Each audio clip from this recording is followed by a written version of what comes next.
Bonjour, ceci est un message destiné à tout le monde et particulièrement aux personnes fragiles. Je suis médecin vasculaire et je veux vous apporter une aide qui sera simple, accessible et surtout immédiatement efficace.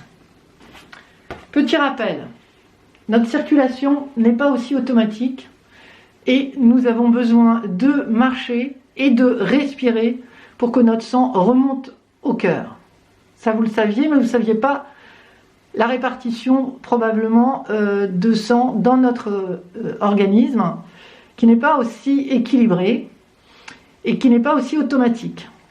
Comme vous le voyez, nous avons 80% de notre sang dans le territoire veineux qui ne contient donc pas d'oxygène, qui a déjà servi puisqu'il sort des tissus, et c'est à nous de le faire remonter lorsque nous nous déplaçons et lorsque nous respirons. Dans cette période de confinement, il est très important de maintenir le circuit du vivant dans des bonnes conditions. Donc ceci est un message pour cette période de confinement, mais qui pourra servir de toute façon par ailleurs. Donc, dans ce schéma, vous voyez que l'arrivée au niveau des tissus se fait automatiquement par le cœur, sans problème, on a tout le temps un peu de sang qui arrive. Mais si on en peut en ramener beaucoup plus parce qu'on remonte plus de volume, c'est ce qui arrive quand on marche mieux et qu'on respire mieux, eh ben on satisfait mieux les conditions du vivant ici. Et là, nous avons besoin, pour nos lymphocytes, de fabriquer des anticorps. Nous avons besoin de ne pas faire monter la pression artérielle ici. Nous avons besoin de maintenir la souplesse du circuit, le maintien de nos métabolismes, et nous avons besoin de ne pas faire stagner du sang ici, dans nos veines. Donc, je vais vous apprendre les pompes au mur, qui est un petit exercice très simple à faire, très accessible, que je vous montre tout de suite. Donc, vous vous mettez à la distance d'un mur, à la distance d'un pied du mur, donc votre pointure, l'écartement du bassin, et vous allez placer votre corps bien à la verticale.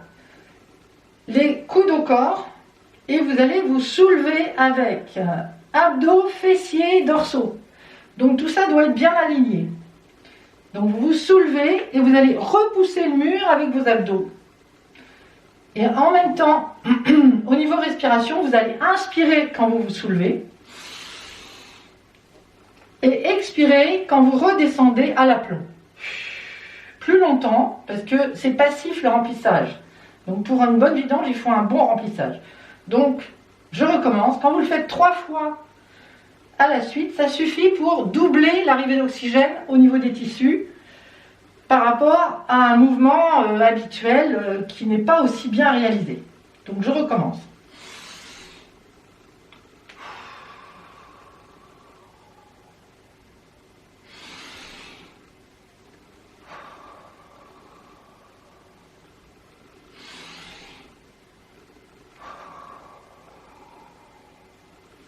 Vous voyez, c'était pas très compliqué, c'est tout à fait accessible et l'effet est immédiat. S'il vous plaît, essayez, vous verrez, vous pourrez, quand vous trouvez, améliorer. Alors pour ceux qui ont des problèmes de genoux, vous aurez beaucoup moins mal parce que vous serez plus à l'aplomb, le fémur par rapport au tibia. Et pour ceux qui ont des problèmes de dos, vous allez bien maintenir votre verticalité pour ne pas casser vos lombaires. Et tout ça va beaucoup mieux se passer. Voilà. Restez bon vivant, vous êtes bien fabriqués. À bientôt.